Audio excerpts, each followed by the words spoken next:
Now talking about our mental health as we approach the new year. So important. Peak performance mindset coach Hina Khan is here to help us out with this. And look, we know this is a tough time of year. We all struggle. We were just talking about how prevalent burnout is, especially this time of year. What is it though about the holidays that sometimes sort of make all these feelings really come to the surface? Well, with the holidays, it can really bring to the surface if you're feeling lonely or disconnected. Because let's face it, what are people asking you? Who are you spending time with? What are you doing? Are you seeing family? Are you seeing friends? Where are you going?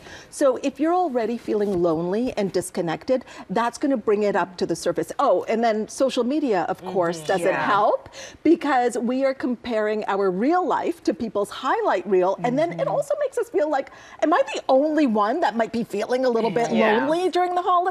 Yes, so normal to feel that way. Yes. How can we handle those feelings, loneliness, burnout, with the sense of kind of compassion, and for so many feeling that right now? I love that you said compassion, because I think if you can give yourself some grace and really admit that you are feeling lonely and you would like to have some deeper connections, then you're stepping into your power, because now you can do something about it. You're not denying it.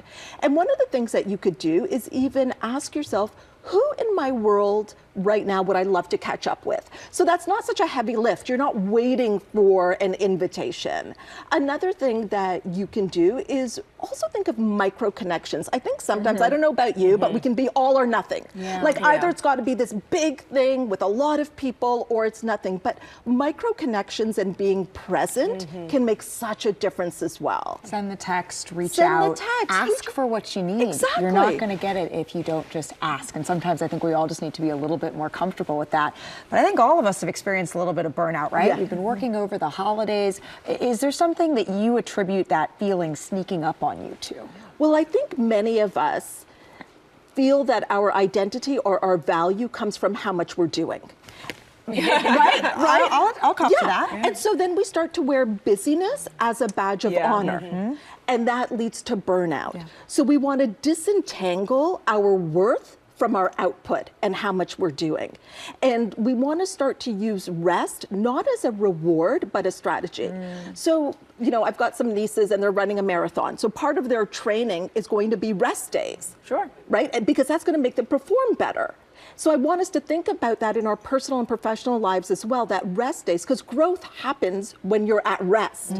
It's not when you go, go, go. When you go, go, go, you're exhausted, you're burnout, you can have injury. So you can perform better when you are at rest. So those are things you can do. Also, delegating.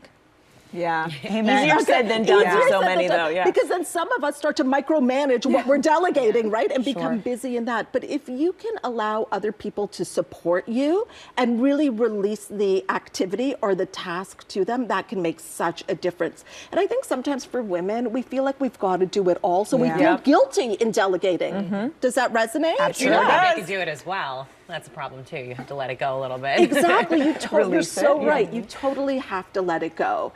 And then it's also multitasking. So if you're somebody that wears busyness as a badge of honor, multitasking actually feels really good because you've got so much on the go. But you actually wake up the next day exhausted because you have so many things that are almost complete. 90% there. Oh, we're almost done that. So I think if you can also think about one task that can move things ahead in other areas, but finish it, actually complete it, that will also help with your burnout. It will decrease burnout. And then it's your identity. It's really thinking about, if I have nothing to prove and I am enough, what would that grounded version of me do? Can we leave it here? Right? If I have nothing to prove and I am enough. Like my busyness doesn't define me. My output doesn't define me. I am enough. What a powerful sentence. What a powerful way to step into the new year. Thank you so very much for that. Thank you.